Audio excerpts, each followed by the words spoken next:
Hey everybody, if you're listening to this the week it's released, starting April 4th, 2016, we are going to be at Emerald City Comic Con this coming weekend. If you'd like to see us and say hello, we're going to be hanging out outside the atrium on Saturday, April 9th, between 3 and 3:30 p.m., and hopefully we're going to be joined by some of our friends on other local podcasts, including Arc Reactions and the Fake Geek Girls, who we've done crossover episodes with in the past. So if you're going to be in Seattle, if you're going to be at the con, we would really appreciate it if you'd come and say hello, and we look forward to seeing you all there. So without further ado, this is episode 161 of View from the Gutters.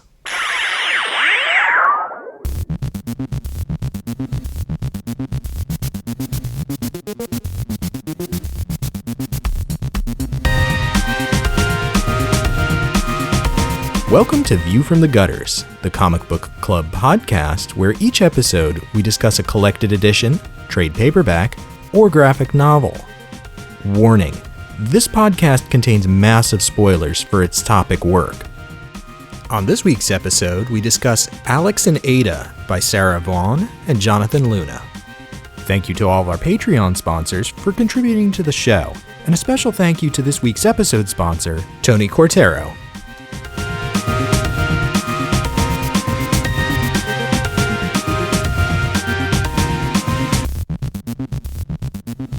Welcome to View from the Gutters, episode 161. I'm Tobiah Panchin. I'm Joe Preddy.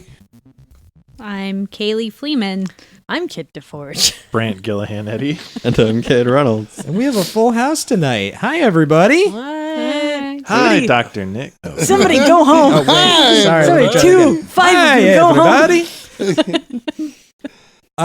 It's been a while since we've all been. It's been a while. Yeah, things have been. Fuck you. I wanted that. That was mine. That's always been mine. It's good now. It's good now. Oh, no, it's not. Because I didn't do it. Do you want to do the thing? No.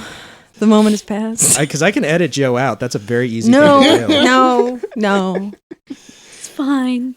Kate. Here. Or Kit. Fuck Wow. I don't even fucking know what's going on anymore. You'd never do. I'm sorry. No, I don't. I know just enough to survive. You don't even know me anymore. I was going to say it's because it's been a while since I've seen you. Hey, you used to call me on my cell phone.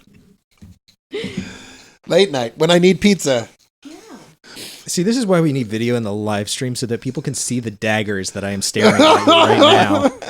And how we utterly don't give a fuck. No, surely no fucks will be given either now, previously, or in the future. I mean, you can stare daggers, but I got sharp, pointy objects in my hand right now. When is that not the case? I do too. So you might have Look at eye that. Why daggers, didn't but we she have these has for bitch actual daggers. She's got a fucking seam ripper. And scissors and a Zacto knife. So, There's a reason why Watch we your call fucking you step. Kaylee Shivhands behind your back. no, that's why they call No, me good actually, to go Kaylee. Kaylee, fuck you! It didn't even come up that they didn't even test you. Got it. We'll try it later. Sorry, we're back. Wow. Talking about shit to you. Not shit, per That se. remains to be seen. The answer may surprise you. Uh-oh. Oh, no. There may be disagreement here I can tonight. talk about poop as often as I like. And Disagreement on View from the Gutters? Never. I was actually just thinking to myself earlier today, it's been a few months since we've had just a screaming argument on this show. It feels like that had really gone down recently. Well, Joe has Well, isn't that because we outlawed screaming at each other? Did we? Did we? No. When- I was We doing that. absolutely did not. I would have voted that shit down. Yeah. She would have screamed at you I and told you you were screamed wrong. at you on that. You're not- I have been absent the last. I am planning my wedding, as I'm sure I've mentioned that before. And unfortunately, as much as I like fucking talking into this black piece of plastic, I like my wife to be a little bit more than that. So I thought you were just going to stop at fucking. And as much as I really fucking, hope that's part of your vows. As As a- much as I I'm like going to- talking into small pieces of No, plastic, I'm gonna- I like my wife a little bit more. I'm gonna borrow heavily from the hidden scene at the end of Napoleon Dynamite, where I just sing the song about loving technology to Kirby. That's what I'm gonna do. That's not even hidden. That's canon, Joe. It is canon. As a member of the fandom, I'm gonna fix you. Yeah. Also, since you're a grouchy, large Italian man of terrifying stature, it's important. All weddings of all types are critically important to Italians, as I understand it. No, yeah, and I'm gonna totally subvert the whole thing, and I'm you're gonna be not. like, on the day of my wedding, I give you Yeah. nothing. And more importantly, I'm going to bring some Olive Garden to make it festive. Will you bring the breadsticks and decorate shit with them? Hell yeah. Okay. Don't I do that anytime? We're doing it. All right, good. So We sussed out all the important stuff. Comics, everybody. Comics. meanwhile, on this half of the room, Yeah. We are talking about Alex and Ada this week by Sarah Vaughn and Jonathan Luna. And this is my pick, so I actually get to kick things off for once, which I'm going to do now. I really like this comic. I think it's really cool. It does a lot of interesting things. There are parts about it. There are parts of it which I find a little bit confusing. I think that it's a really interesting parable about prejudice and forbidden romance and what it means to have human relationships, however you define human, either narrowly or broadly. But there are some things about it that I'm really not 100% comfortable with, most of all the final issue. And so I would kind of like to open the floor and get some opinions back from you guys as far as what your perception of the series is really about and how you felt about the final issue in relationship to that. Because on my reread, I think that for me is really the defining element is what is this story about? And I think whether it is a good story or not is predicated on how you feel about that. So Brant, you are making head gestures at me wildly. I was not. No, he You was were. looking You're at me. lying. First of all, I was looking at Joe. This is why we need a camera, so his fucking lies will be exposed. Shit.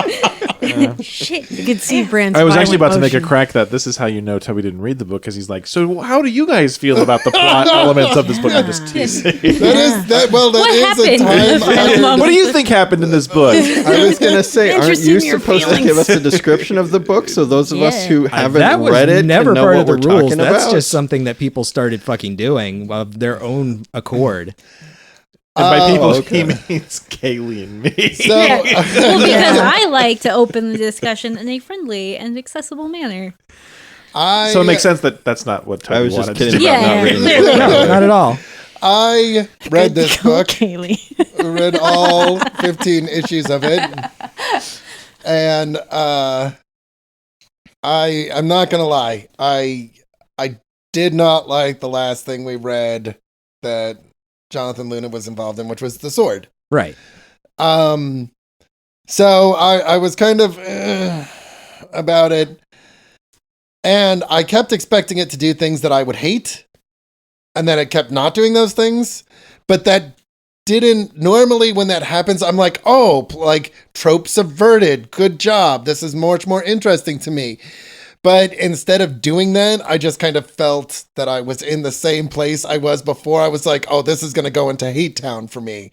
And so that's where I ended. Like, normally there's a moment that's either like, okay, this totally sold me on it, or this totally fucking turned me off of it.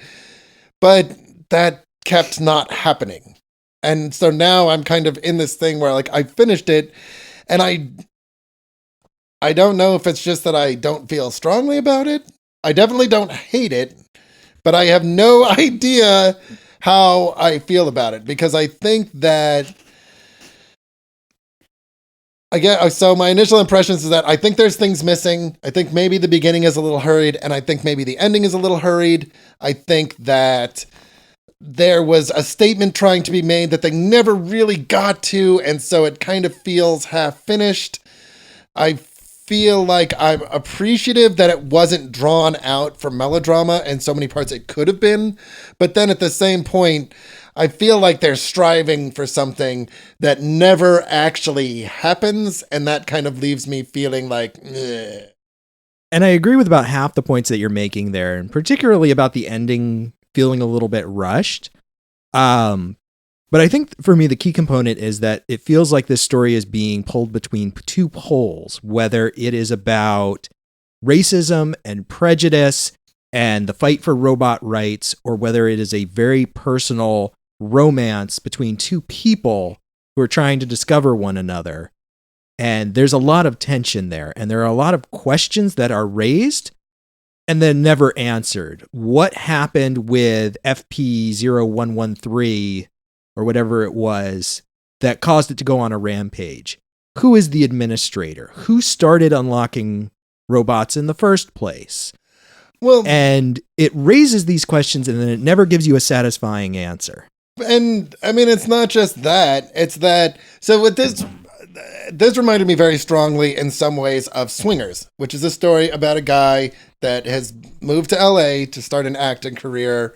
His girlfriend left him 6 months ago for some dude. And he pretty much spends the whole movie pining for her. And the whole movie is his friends taking him out, being like, you're an awesome guy. You're a great guy. Like, this is where Vince Vaughn this was his first big role, right? Like, you're money. You're so money, right? Like, that was a huge thing in the fucking mid-90s. And that came from Swingers. And there's a part where he finally has met somebody and he finally feels like a person again. And his girlfriend calls and he's like, I got to call you back.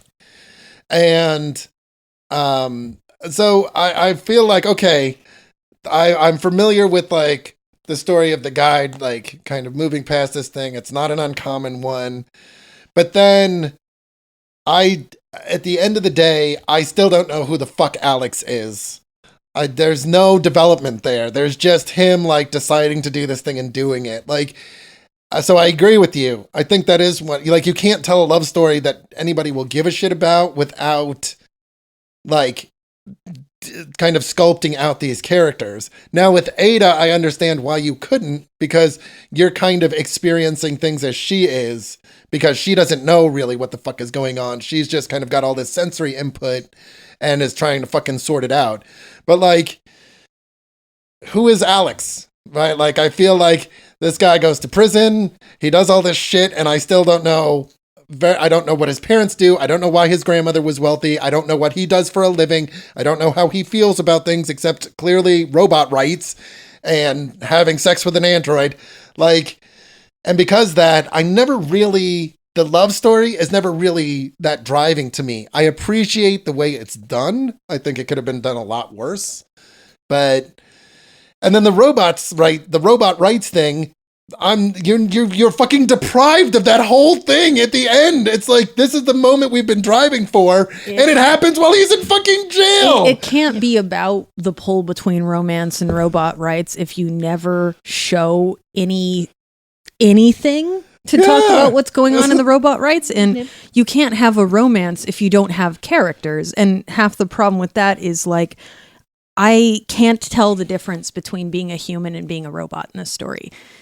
I can't feel anything compelling about growth or change or anything like that in characters if there's no character to compare to. Alex himself has so little of a personality that putting him as a contrast to Ada is not the most successful thing in this story, because he's nobody. Yeah. I don't even know what he's interested in, like what he likes, like what, he doesn't really have strong feelings about a lot of things. Or at least that are really expressed in any kind of dynamic way. I sort of feel like the plot points are laid out and you're just kind of pulled through them because that's where the story's going to go. And it's one of those cases of show don't tell that I feel could have made this a compelling story. Because I'm just told. I'm told that this is the rule. I'm told that this is what happened to cause this rule. I'm told that this is how the thing works. I'm told that, these people or this forum or all these other things are these kind of people, but I don't have a chance to see any of that in action. It just feels like it's so because the author says it's so. And for that reason, I have a really hard time getting anything new out of it. And that's strange because I feel really strongly about robots. So I've always felt super strongly about robots. I've been an Asimov fan since I was like 8 years old. And I've heard this story told in a book from 1952. And I've felt more out of that, I guess, because there was some sense of building a character and contrasting the characters with each other and their interactions being juxtaposed rather than stated, I guess. So I was reading this alongside another romance novel because I actually really enjoy romance. And You say that as like, no. Well, okay. That can't be true. No, the romance genre gets a bad rap because everybody's like, oh, bodice rippers. Like, that's the only type of romance that exists. And that's simply not true. And especially with a lot of, like, nerd culture, it's kind of like this, oh, we don't read romance novels because they're... Well, there's Twilight. That's yeah. romance. It's Twilight. And Yeah, bodice rippers exactly and her Twilight. point. Yeah, That's what it's a exists. low- No, I was going to say Yeah. there's a lot more to romance than, just that. Well, yeah, that's my speaking facetiously. But in this case, the romance I was reading is Lost Stars, which is based in the Star Wars universe, between a Empire cadet and a rebel fighter. And so I'm reading that. And granted, that novel has the benefit of kind of already being a more or less established universe, at least for the cases of this book. But I'm interested in the sci-fi that is happening alongside this romance. The things are brought up that you're like, oh man, that's a really cool, like, way that they describe the control panel, or look, they're doing this thing and that's kind of neat. So it's like this great melding of sci-fi and romance. In this comic, I didn't really feel like there was a melding so much as they just kind of got smushed together in hopes that something would work.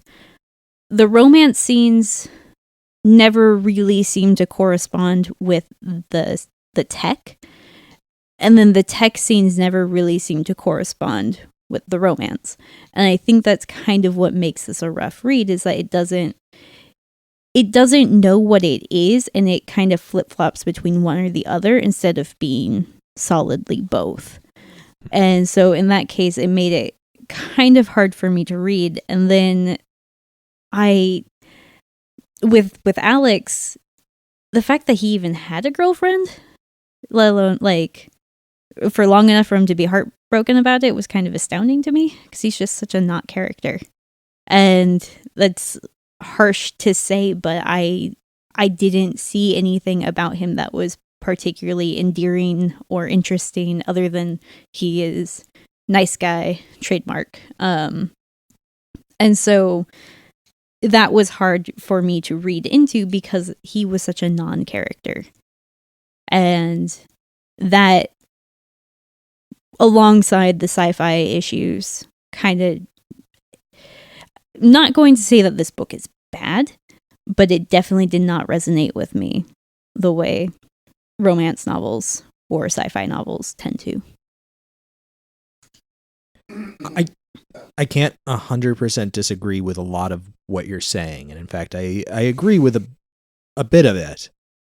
I think part of the problem is that Jonathan Luna's art is not the best at conveying emotion, which is something that's kind of really critical for a series like this. And for any romance. To be perfectly frank, I got very, very sick of no word bubble, slack-jawed staring panels. Repetitious panels are the same.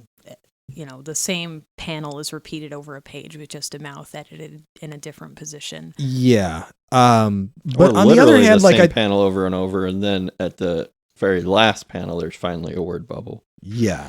Well, I think that there is more to Alex's character than you're necessarily giving the story credit for.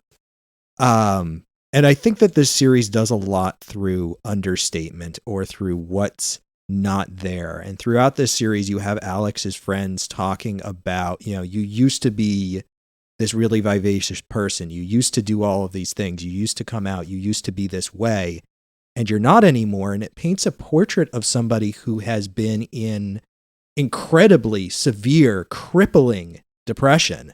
He's essentially locked himself in his house for the last 7 months coming out only to go to work, then coming home, sitting on the couch, playing a video game, going to bed, doing the exact same thing every day.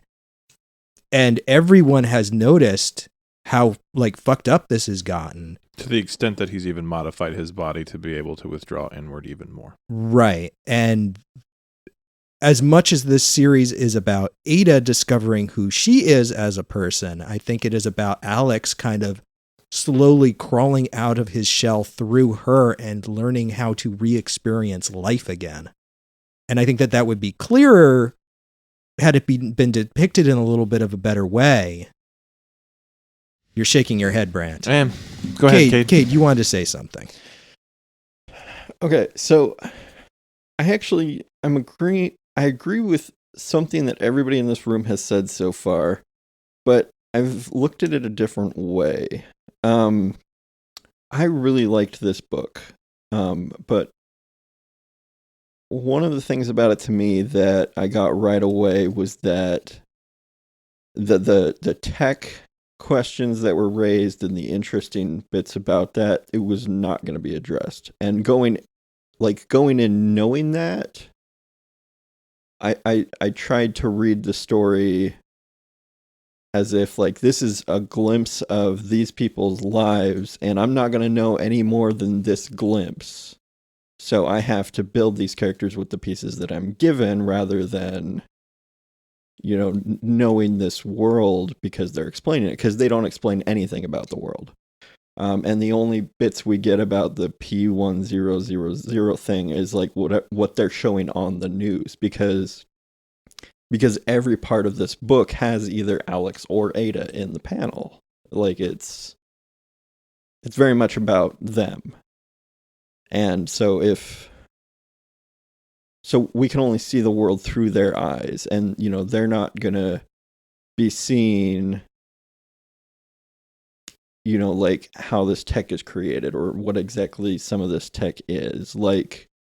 And I guess going in and knowing that and just trying to build from the pieces that I am given, I had a much higher respect for the work than you guys did. But no, I actually agree with most of what every one of you has said so far. And I don't know, I liked it.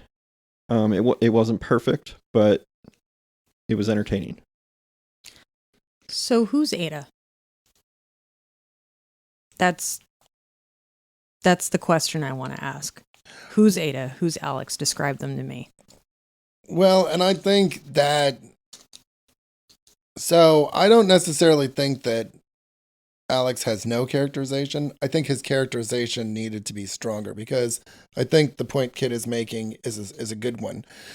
I think they start to. I think the fact that he gets so caught up in this because he has been so withdrawn that he starts to really, like, his coming out of his shell is when he starts to decide to, like, do things like the like freeing Ada and then getting involved in Ada. And I think that's good. And I agree with you that I think the art is a big part of it, but I also think that there just needed to be more to the story. Like, they are never given a chance to evolve.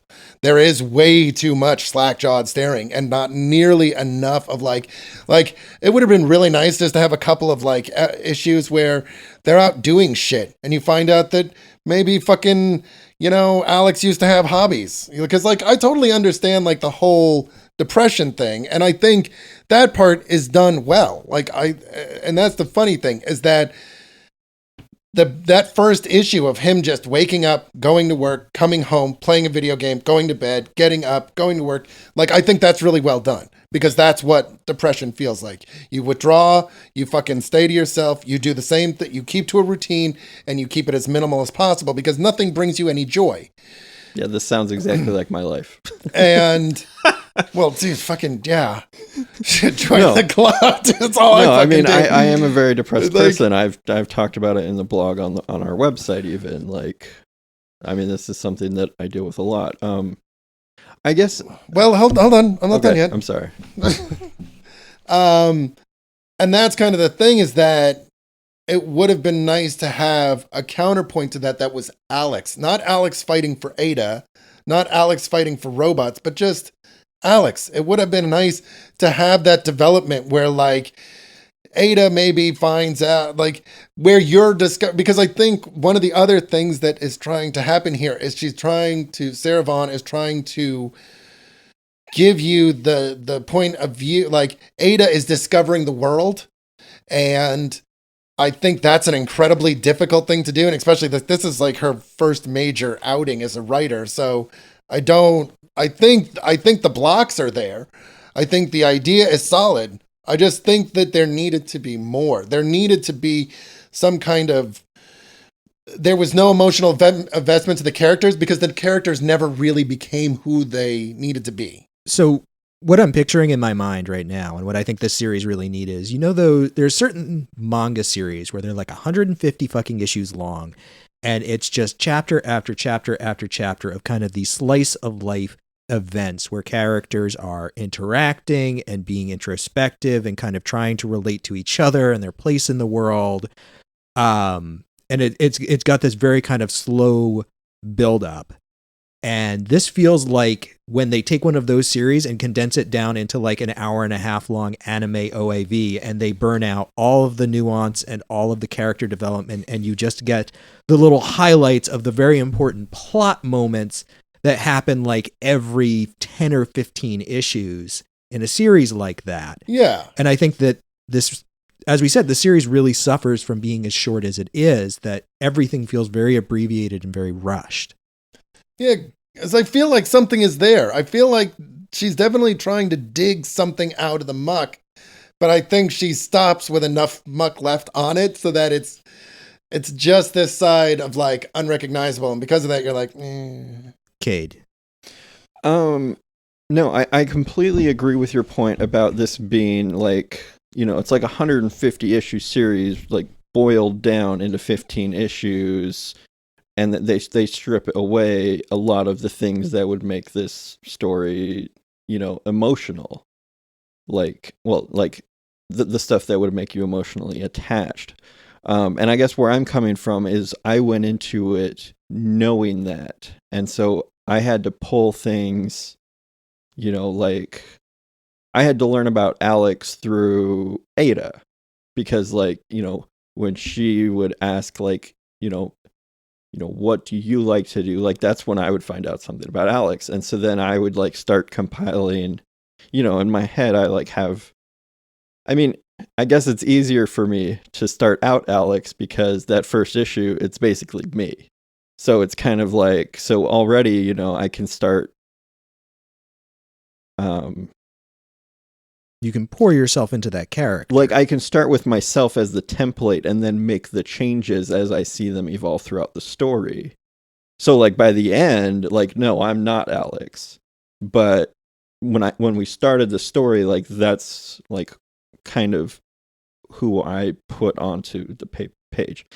And I agree with the... I do feel like this is a freshman effort, but I feel like... for it being a freshman effort, it's really good compared to most freshman efforts. Like, I don't know. It's not really a freshman effort though. Sarah Vaughn's done other stuff. Yeah, I think Kaylee and I at one point had the discussion that if this were a web comic, it would probably be readable weekly. In the sense it's like it would probably maybe in smaller installments. It could be something that may sustain interest over time. But thinking about stories, I have read this story about 100 times. I commonly read robot-human interaction stories. Like, it's something that I'm way into. And the reason that I'm way into it is because of the differences and the growth that occurs not just in the robot, but in the person. I think that a good example of a not perfect but developed version of this trope is Chobits. And it's funny because Chobits is so commonly maligned for being gross because it's about a guy who is lonely, who gets a girl robot who lives with him and just loves him and everything else and is his pet and all that shit. But the reason it works as a story is because she has a sense of identity. She has a backstory. She has an origin. They build something with this larger, darker side of sentience and robots that makes it compelling. He has to go up against something that feels real and big, and not just real and big, but a part of who she is that she then gets to challenge or fight back against, and they help each other in that. There is similarly the problem that I see here, where a lot of these fembot stories always boil down to a Stockholm syndrome, where it's essentially, I can't get love out of Alex and Ada because it feels like she's in a position where she's restricted from the world. He tells her that she's restricted from the world, that it's for her safety and for everything else. The one time she tries to go out and do things on her own, of course, it blows up in her face and reinforces the idea that she needs to stay and listen and do what he says because it's better for her. I know what's best for you.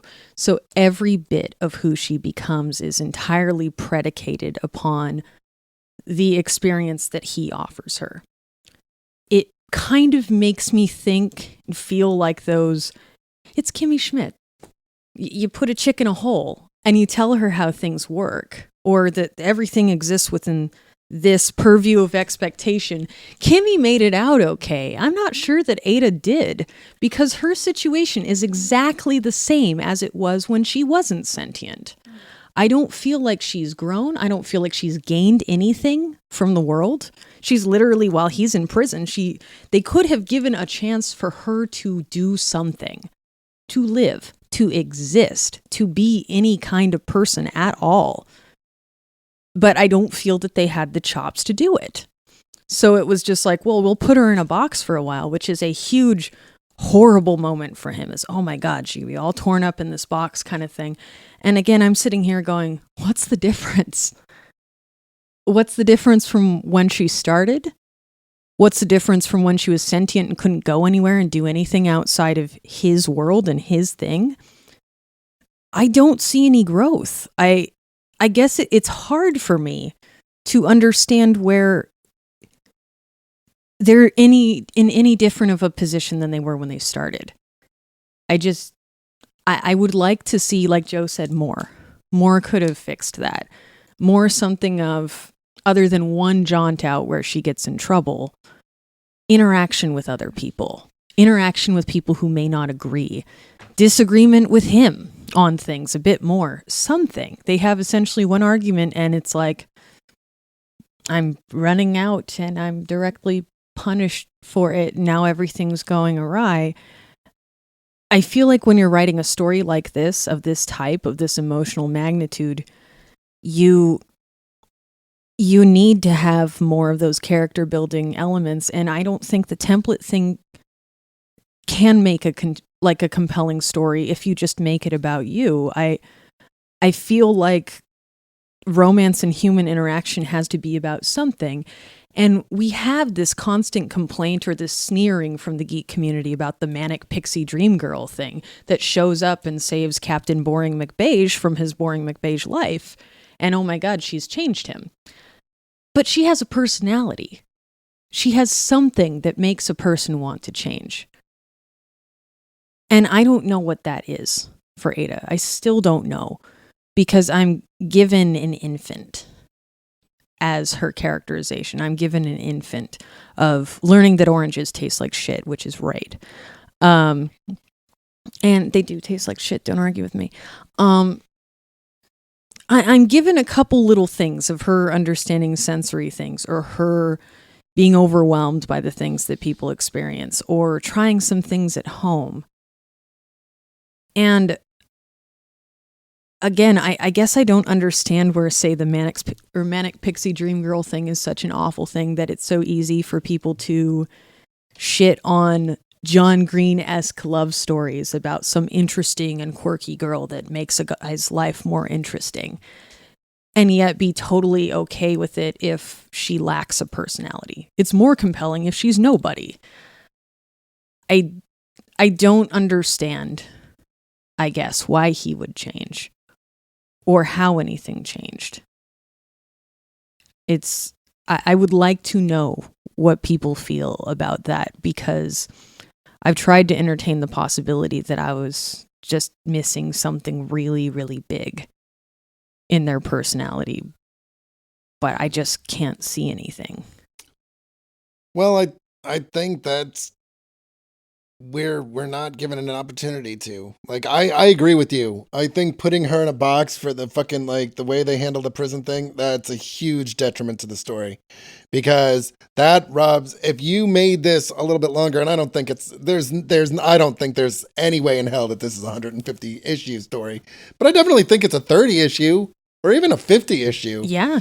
Like, and I could think agree. you could have really dived in there. And I think you set that up as that last, like, arc, that last 6 issues is Ada out there in the world with Alex in prison. And you let us see, and that's kind of, maybe that's why I was like, so what?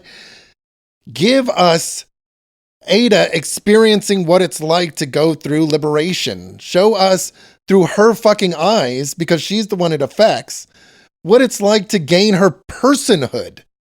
And that's what really annoyed me about that. Is like, you show us those little blips on the screen, but that's totally devoid of any kind of connection. And that's, I think maybe the more we're talking about it, the more things that really annoyed me that I didn't have that connection because I wanted to. Because I don't think this is a bad story. I think, like I said before, I think the fucking foundation is there. I just think it needed to be given room to breathe. It needed to be given legs. It's still all about him. It's like telling the story of the civil rights movement through a white guy's eyes. Through that and being one like, white so, dude. you know, and being like, so, you know, there's this black person that means a lot to me. Trust me, they're black. Then this stuff happened to me. Don't you feel their experience? Aren't you compelled by their struggle? And I'm like, no, you didn't tell me anything. You didn't show me anything. You didn't talk about how you were affected by it. You didn't even talk about how they were affected by it, because you don't even mention them. You don't give them their personhood. So why should I believe anyone else did? Like, it's in Ada's case, I think it's critical. It's critical to make her a person through the story, for the story to work at all. And I feel like with putting her literally in a box and all that stuff, she doesn't have an opportunity to become human. She doesn't have other options. She has the exact same options she had when she was non-sentient. She doesn't even get to know better. And I'm supposed to believe that she loves this guy. I would have been more convinced that she loved him if she was on the run or reassembled or something during that 25 years, and then went traveling and protesting and experiencing things, and then she comes back to him. Then it'd be like, oh, damn, yeah, that's a love story. That's that. But instead it's just, well, I paid for her to be rebuilt, and now she's rebuilt. And it's exactly the same as it was. And I don't look any older. I just have a few more lines on my face. And that's that. That's the end of the story. It's Save Me Mario, I guess. It's, you know, like, Anita Sarkeesian received a whole lot of shit for her video game series and things like that, talking about how damaging it is to make these stories where women are goals, or women are the catalyst, or women are a plot point instead of a person. And I think that goes doubly so for stories about human interaction and romance. If that's the main genre you're working with and the main plot there, you need to let there be some humanity on the part of the woman. And she's just the end game and the goal. And again, template. I can't feel compelled by templates. I agree with a lot of what you're saying. I mean, I agree with everything that you're saying, although I don't know that I have nearly as visceral a reaction to it. I think that there are the seeds of a really good story here, but like Ada herself, they're not given time to grow. And reading it through a second time, like, you can see a very stark contrast between Ada before she's unlocked and after, and you can see her starting to grow as a person. But there's not enough time for that to be fleshed out, and it keeps getting pushed aside for other things. And I absolutely agree that the last issue really is the weakest and the most disappointing part of the whole thing, because you think that there were so many more interesting stories that could have happened during those 25 years that are just completely brushed past. So we can get to the epilogue where all this time has passed, even though it really hasn't, and they're together again and everything's okay. And I think that the greatest sin of this story is that it just does not take nearly enough time to fulfill the ideas that it sets up. And it kind of wants you to think about things, and it wants you to feel things without doing the work of making you think them or making you feel them. Yeah. I think that hits the nail on the head. And I think that this has been a really good, this has really helped me kind of realize and capitalize on what I was feeling about this story and not able to articulate, because there are so many good ideas that I'm really excited by and really energized by and want to really enjoy, but I can't quite get satisfaction from it. It's like a photograph of a delicious meal. I see the meal and I want it, and in my mind I can smell it and I can taste it and I want to eat it, but it's not there. It's just an image of something that I want. Yeah. And I think it's building off of that.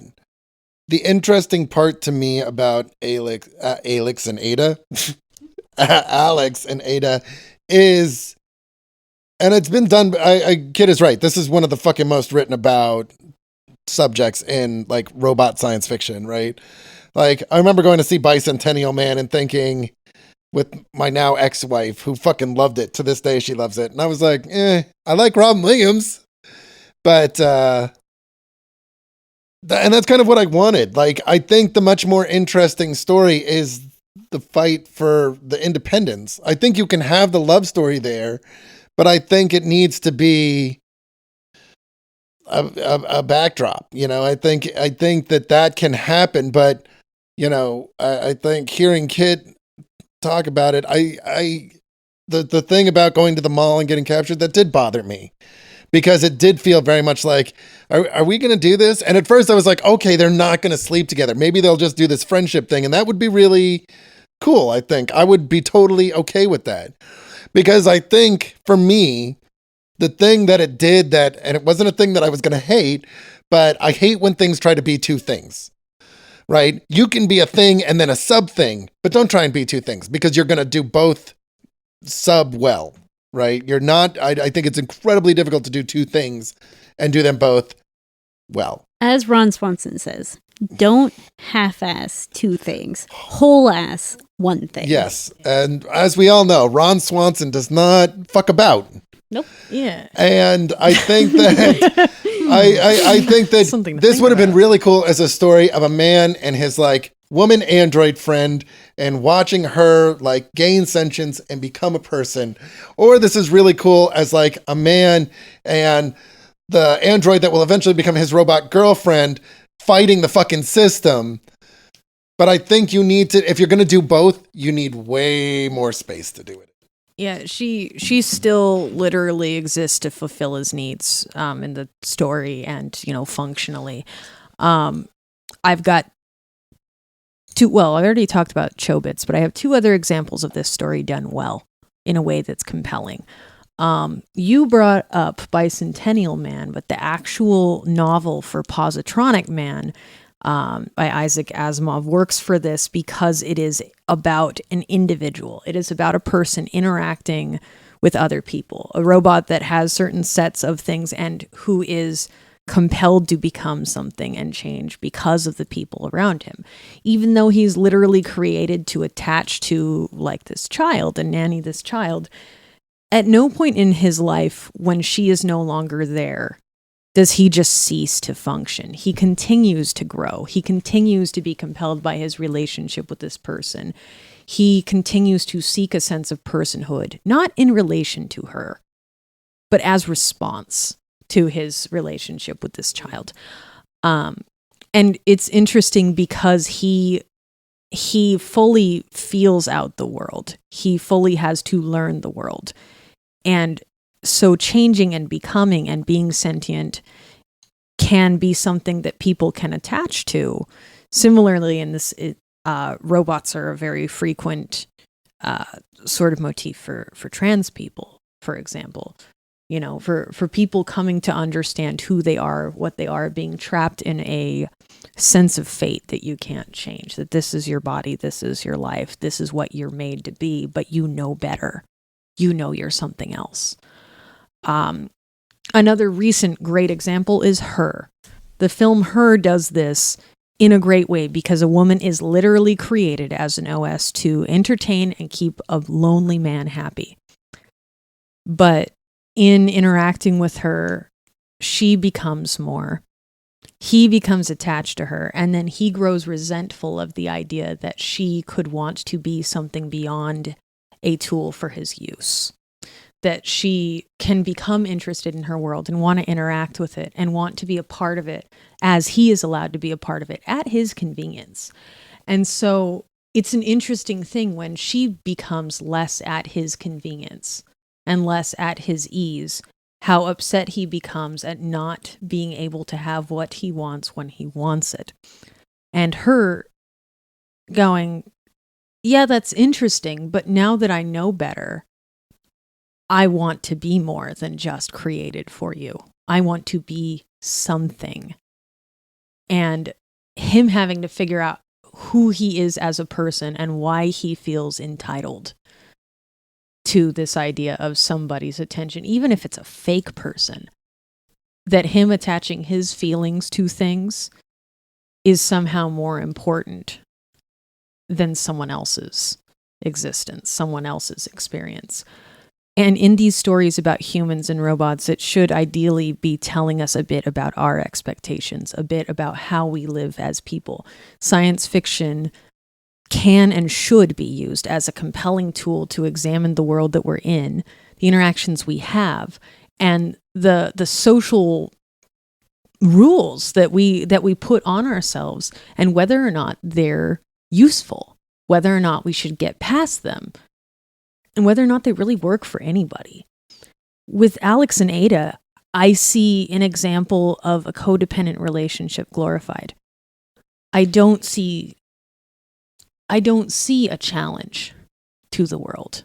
I see an affirmation of it. And that's, I guess, what scares me about it. Bryant, you've been quiet. Yeah. I think part of that is because I interrupted him the only time he's tried to speak. Oh, no.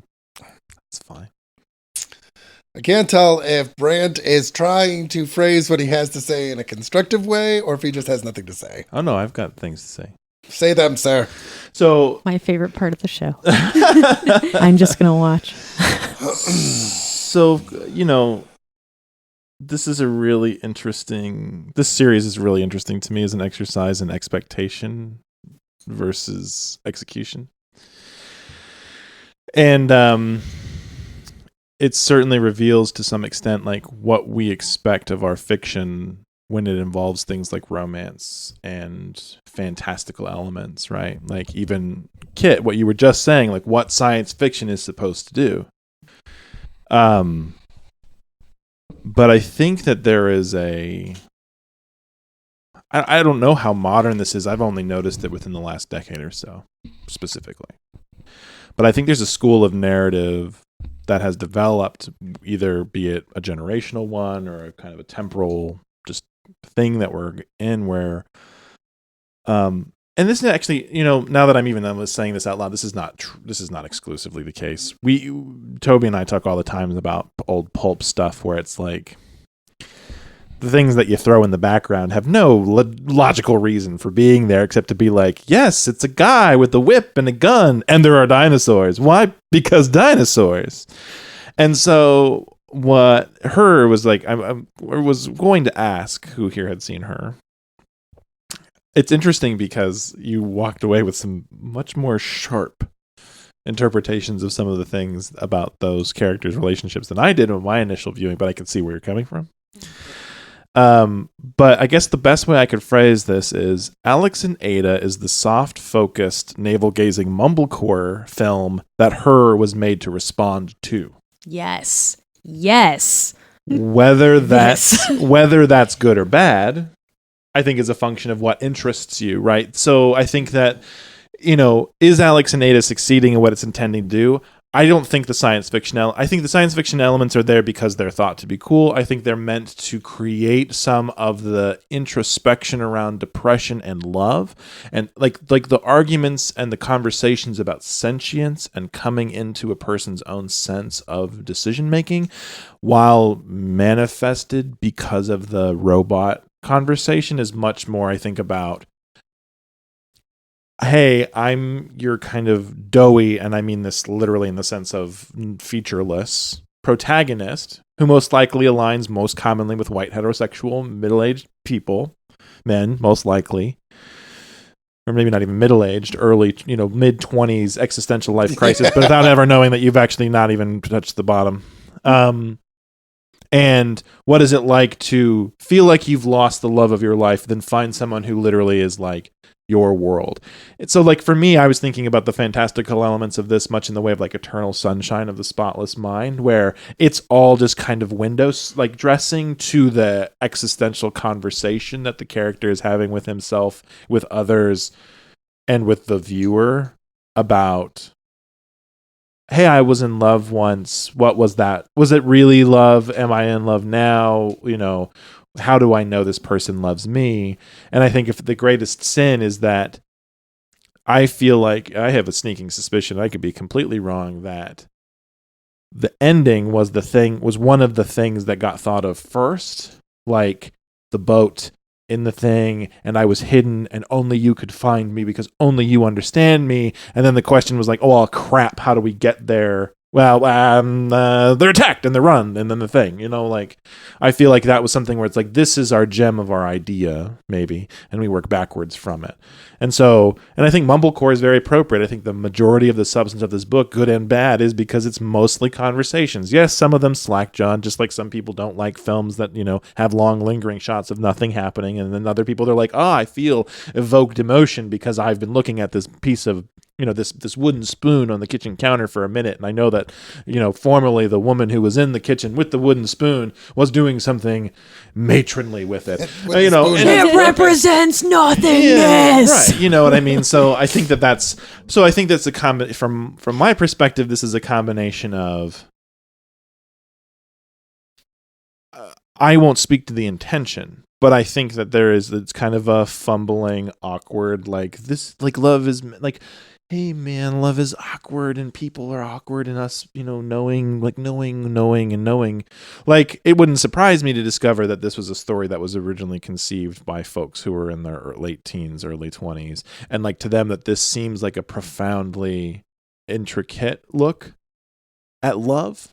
And maybe also being like, yeah, and we also talked about like robots and sentience and stuff. Cool, man. I also don't know that it fails, because I feel like there's an intentional, I feel like the entire intentional tone behind it is meant to be awkward and fumbling and kind of like I said, soft focus mumblecore. Like, it's like we've got these set pieces, we've got these people, we've got some kind of highlighted things, and then we just kind of want it to stumble from piece to piece, generically or organically rather, based on the dialogues, right? Because I mean, it's clear that the people who made this, both because of other work that they've done in the case of Luna, and in application within these texts, can do characterization. Their friend, whose name of course I cannot remember, who was like the soldier, like his Taji? Yeah, I think so. His monologue about like losing his leg and like realizing that robot, even though it was purely not, really using any kind of discerning judgment as like being a savior to him, I actually found very effective. And if that had been put in a lot of different stories about robots and people, I would have been like, that, yeah, whoever got that scene on the film would have gotten their supporting actor award or whatever. But in the middle of this, it feels like another beat where it's like, oh, you had a cool idea. We had to kind of work ourselves to it and away from it. And it's not important to the story, except to say that there are people also who are thinking about what does it mean? Like, what matters more, when people do things or when they think that they're doing, you know what I mean? Like, and so that's why I say, like, I think the majority of the intent of the story is meant to be sort of navel gazing about people and love and depression, and that the rest of it is just kind of ways to punch that up or get to it or what have you. I found myself reading it. I read all 15 issues in the span of about an hour. I felt the same way I think I did watching Her and a couple of other films, where I was like, like they really loved each other in ways that I was told that they were loving each other. I actually walked away from Her with much more complicated feelings, but good and bad. But I'm just saying, like, I've watched enough of these kinds of films, and I sometimes enjoy that kind of just like, you walk in, things happen, you walk out. There is no sense of resolution. There is no sense of completeness, except for kind of that maybe pseudo fairy tale like, and then the rest happened. And I think that like I said, I think this is a weird narrative thing that's kind of evolved, like shown up out of nowhere, as far as I can tell, out of nowhere in the last decade or so, where there are a group of artists who want you to kind of feel like the uncertainty of the everyday, even in the fantastic. Yeah, it's very Sofia Coppola. Yeah. Thank you. Lost in Translation Coppola. is a really good example.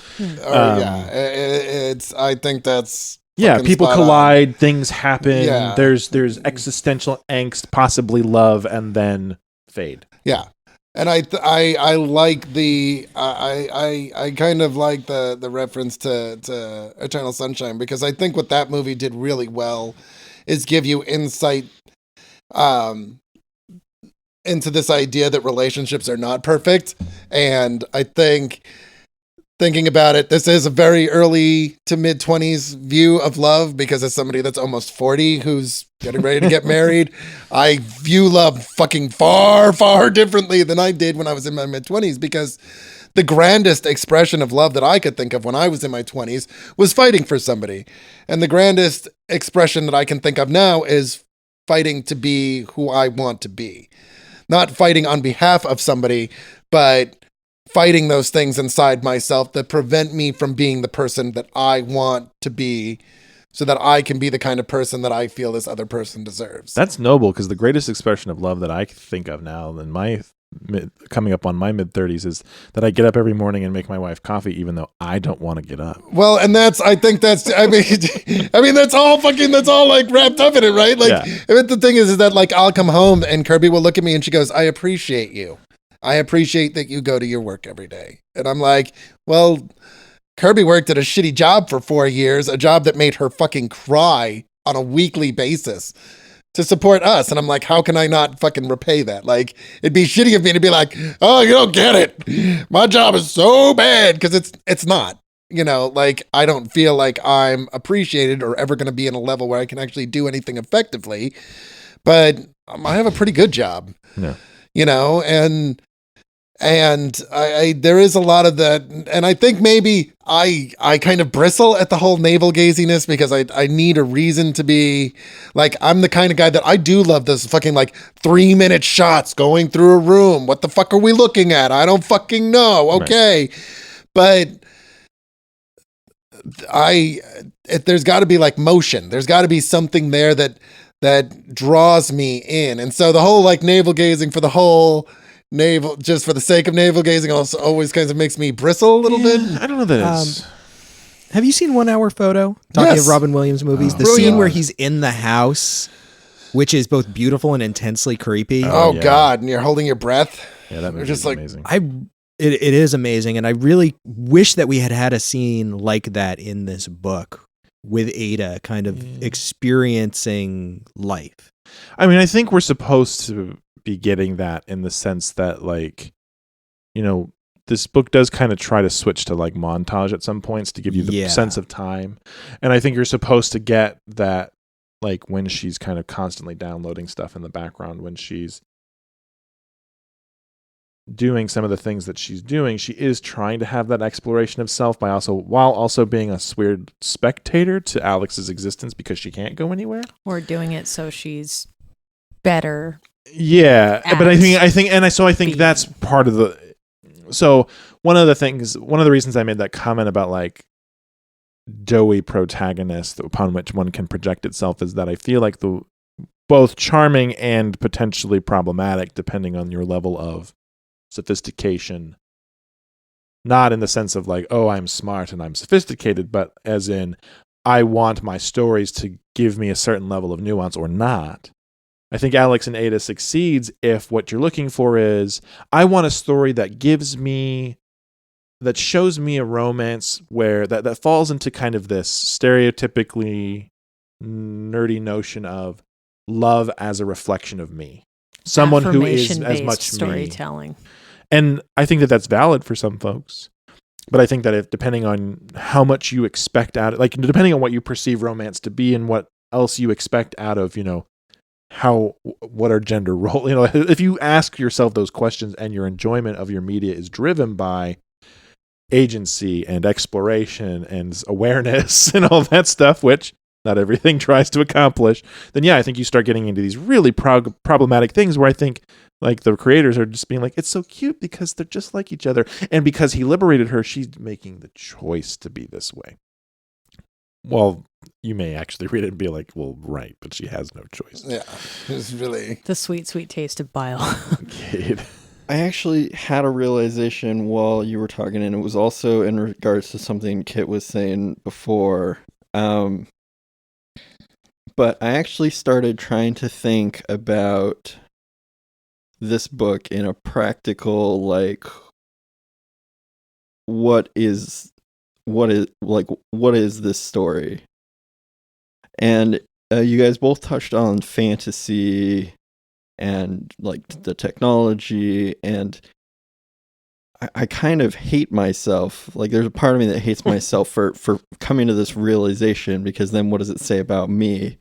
But if we're only a few years away from having sex robots, which many people think that we are, and people start to jailbreak them, then isn't this the fantasy of like every 4chan user in existence, that if they had a sex robot and made it sentient, that it would choose them to love? Right. That's what I'm saying, is that I think that there's a certain amount of this story that projects to a very particular type. I make the broad generalization that white heterosexual male. That may not in fact be the case in the sheer statistics, although I think it's what I'm talking about more is like there's a uniform existence, a group of people who have kind of this. You're right. It would be. Sorry, like, I got a little more crude with it, but I think that's true. I think that they're literally what this. I think you're absolutely right. This is a fantasy that people will have as soon as, and it will feel like a romantic ideal fantasy. Right? Yes, just like some women want to be swept off their feet by a fireman. Right, exactly. Named Dave. Oh, Dave. Yeah, Kaylee keeps talking about Dave. Yeah, Fireman Dave, the rescue man. Oh, yeah. Man, that Dave. No, so I guess my biggest problem with Alex and Ada is that I am thinking a lot, Bran, of what you're saying here. I wanted it to be about Ada more so than a reflection of Alex. And one scene that I kept bringing up to Kit, in particular, as I was reading this, was in The Next Generation. Data is abducted by the Borg, and and he is talking to the Borg Queen, and she's like, "Well, we can make you better. We can make you more human if you help us." And he at first is like, well, of course not, I won't do that, of course. And then she gives him skin that feels, and then blows on that skin. So he feels that sensation for the first time, and you see the hairs on his arm raise up, and he's just so amazed and just in pure wonder. And it's this so much in this very short scene on his face where you just understand everything that he is feeling and all these sensations that you as a human take for granted, that all the humans around him took for granted. And he's experiencing this for the first time. And it is mind-blowing.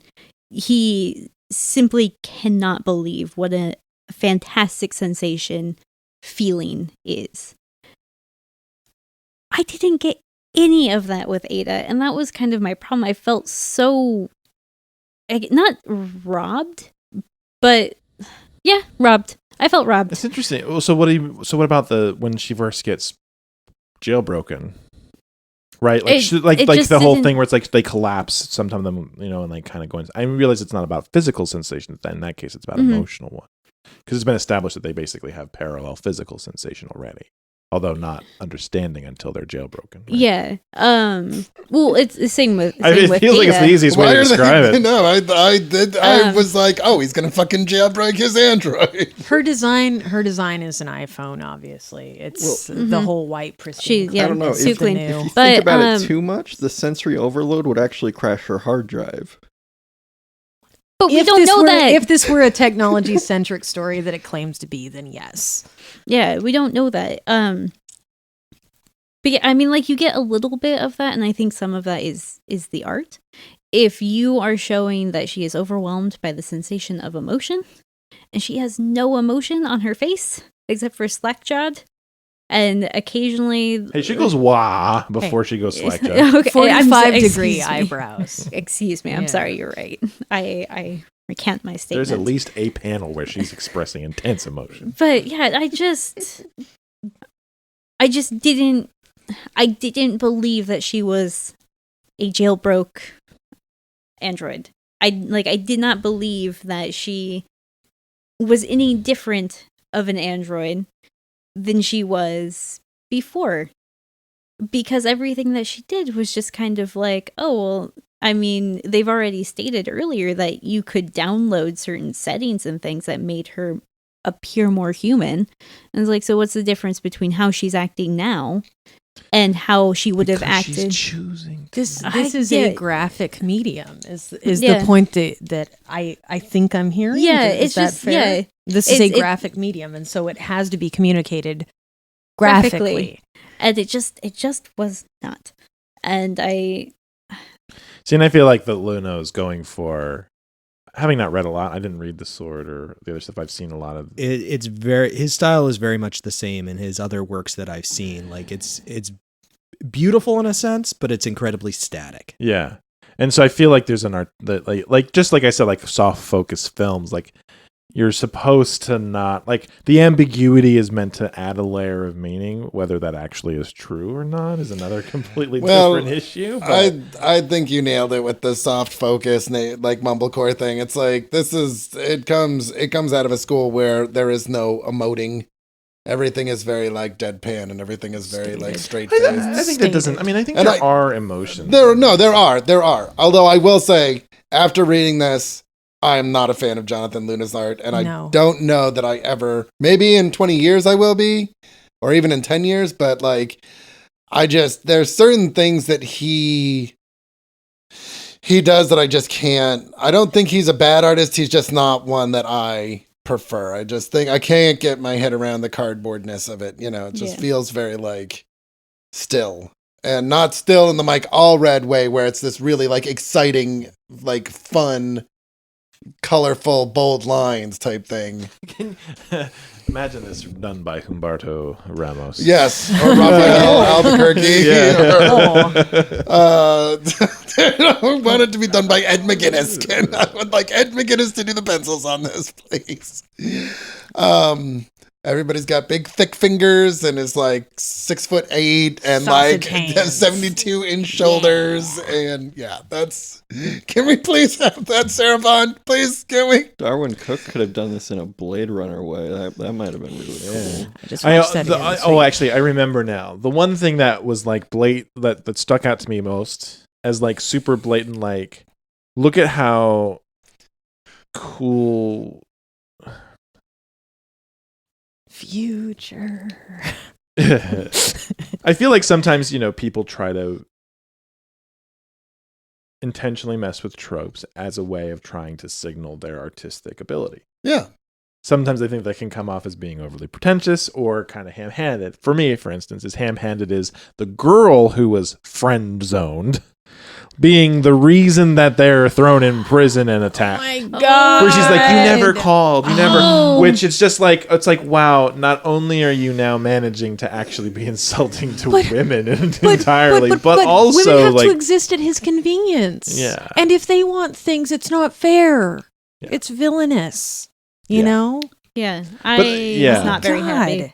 about that, as it felt like a last minute and honestly kind of thoughtless scramble where it was like, oh shit, how did they get found out anyway? Well, Oh god, it was her, it was the woman, and it was like, but there was no real. It seemed like she had a crush on him, and then nothing else was really stated.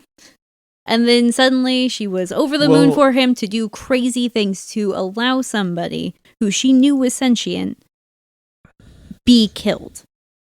And it's like, so there is a very strong disconnect between having a crush, which is what was demonstrated, to murdering the woman that he is with.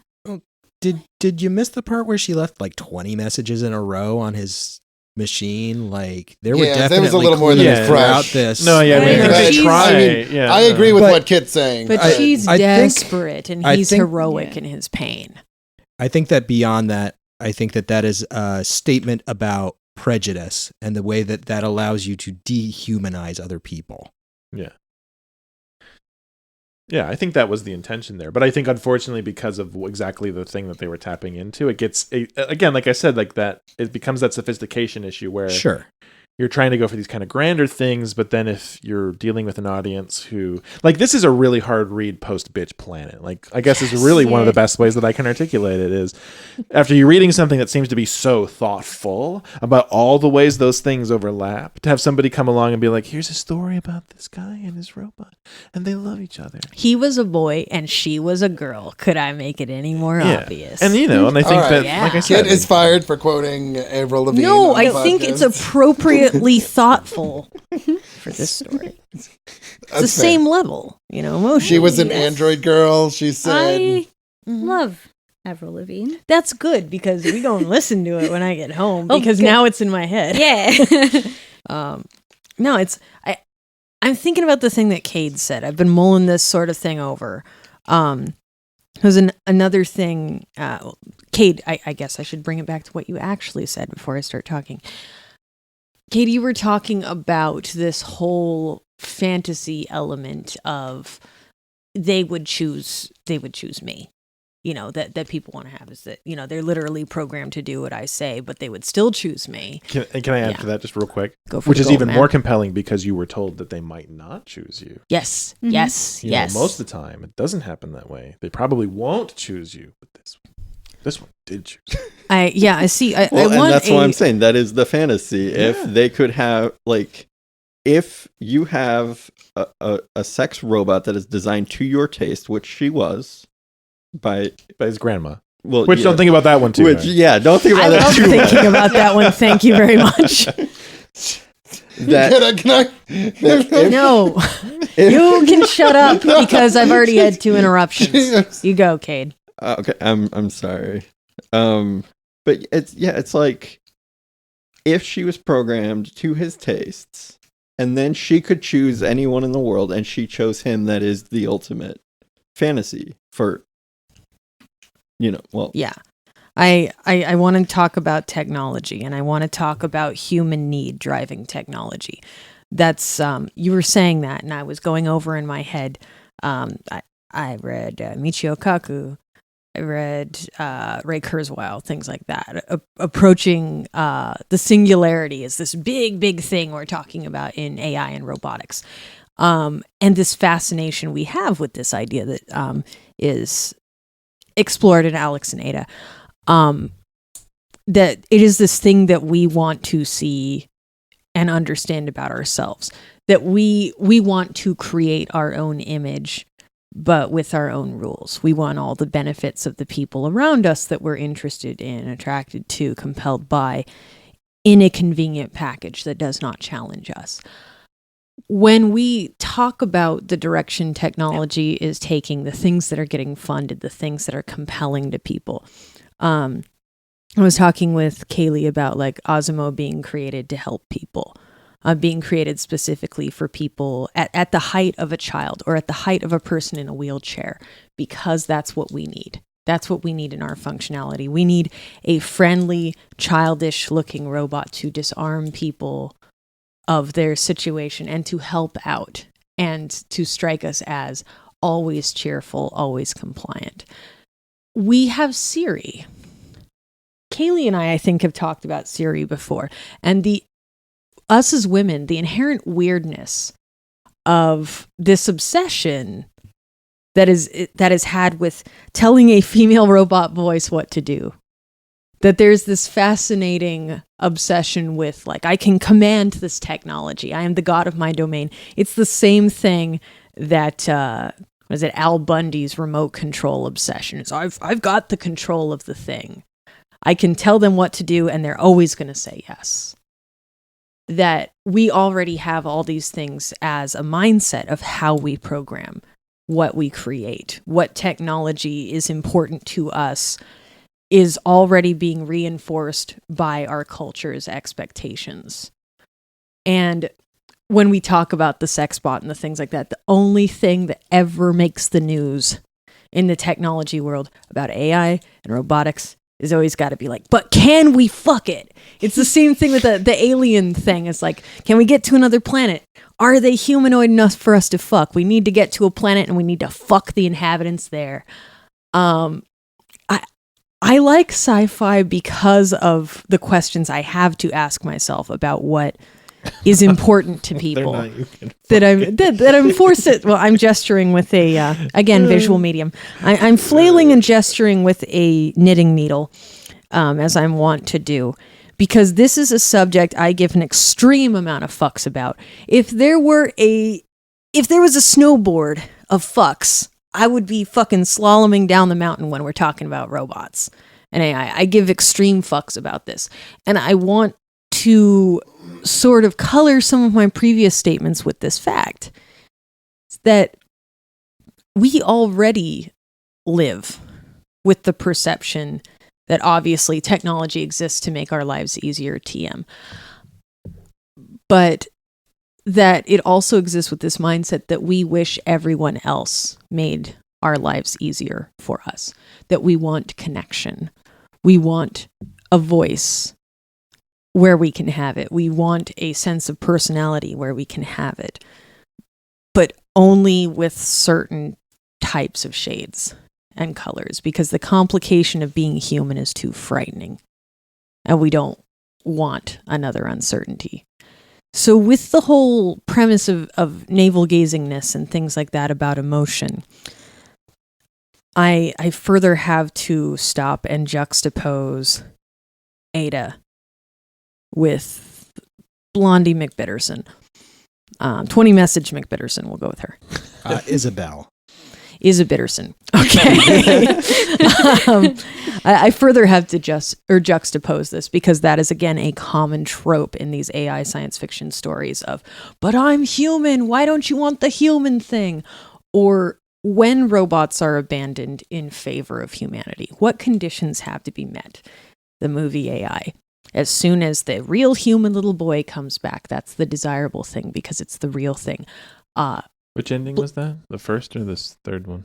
The first AI thing like that. But Blade Runner had come up this idea with animals, with organic things becoming desirable because of their scarcity.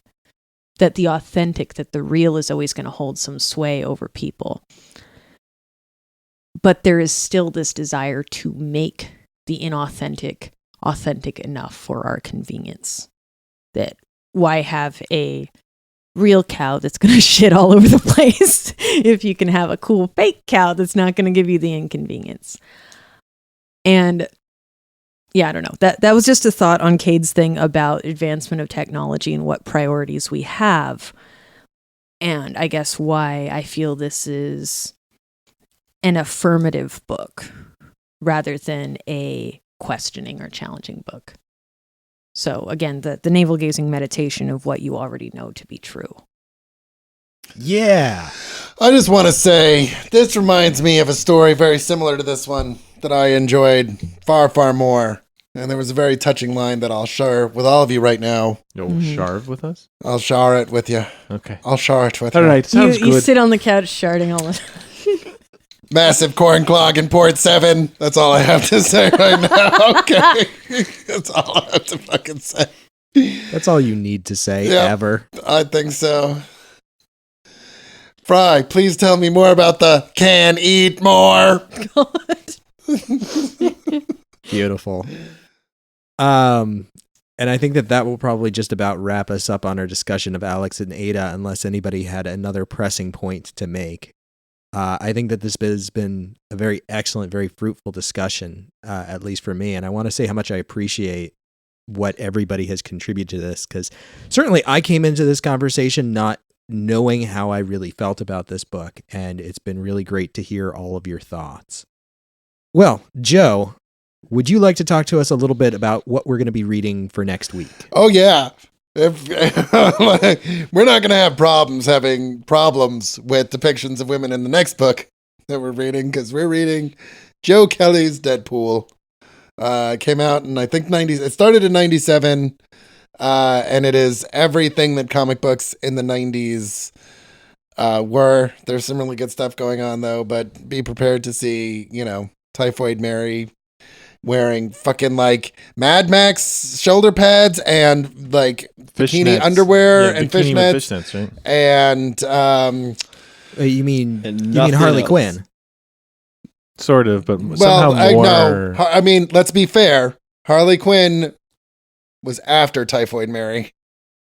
This is the comparison that I'm making. Yes. Is that Harley Quinn today was Typhoid Mary 20 years ago. Well, yes, but also Harley Quinn has gotten, I think, a lot better shake, at least before her modern incarnation. But we're not going to go down that road because it makes me mad. Anyway, we'll have plenty of time to talk about that next week. Yes. So we're going to read the first 16 issues of Kelly's run. I know it's kind of a weird issue, and it leaves us in a weird place in the meta plot, but I think that's a good stopping point, and it ends on one of my favorite issues of the run. I think with Daredevil being out in theater, or fucking Deadpool being out in theaters, I think is a good time to talk about it. Which is now on track to be like the highest grossing R-rated movie. It either is on track or actually just... I think it passed. I think it already passed the highest grossing R-rated movie ever. Well, it had the highest grossing R-rated first weekend. Yes. So it would make sense that it would continue that trend. And if you enjoyed the Deadpool movie, a lot of what it was based on is out of the Joe Kelly run on Deadpool. It's certainly got a special place in my heart. Wait, seriously, let's talk about this. Oh God, so good, so good. Good guy Colossus. Oh God, that's just. I need to go and see it again. I love that movie so much. It was good. It was very good. All right, so for next week, I was watching Daredevil recently, the season 2, and every time they jumped, it was like, there's gonna be a superhero landing. Well, yeah, because then there's actually somebody made a matchup GIF of the new Civil War trailer, because Spider-Man totally does a fucking spoiler alert for a trailer that's been out for like 3 weeks. Spider-Man totally does a superhero landing, and somebody spliced in Deadpool going, watch, he's going to do a superhero landing, and then he does it. Yeah, can I just say for the record that spoiler warning was really appreciated when you didn't send it to me and instead just texted me the word Spider-Man in all caps, and then, did you see this trailer? That was I thought for sure that you would have already seen it for some reason, because 70% of the things I send you, you're like, I already saw that. You don't even have the courtesy to give me a courtesy fucking LOL. I do. Like, we're not. This rabbit hole is officially. Yeah, let's end the episode. Yes. Mm-hmm. So for next week, Deadpool, Joe Kelly, numbers 1 through 16. Yes. All right. Well, thank you for listening, everybody. We will see you next time. Goodbye. Bye. This has been a production of View from the Gutters. Thank you to this month's show sponsors, Jeremy Ballard, Chris Bianculli, Kurfy Gonzo, Becca Lewandowski, and Addison Appleby. We hope you'll join us next time for discussion of our selected title. In the meantime, we encourage you to follow us on Facebook, Twitter, Twitter, and Tumblr. Become a sponsor of the show at patreon.com/viewfromthegutters. Like, comment, and subscribe to our YouTube channel, where we upload old episodes, as well as video content including panels and other events. Or leave us a review on iTunes, as it does help new listeners find the show. We encourage you to send any questions, comments, or recommendations you may have to contact@viewfromthegutters.com. Thank you for listening, and as always, keep reading.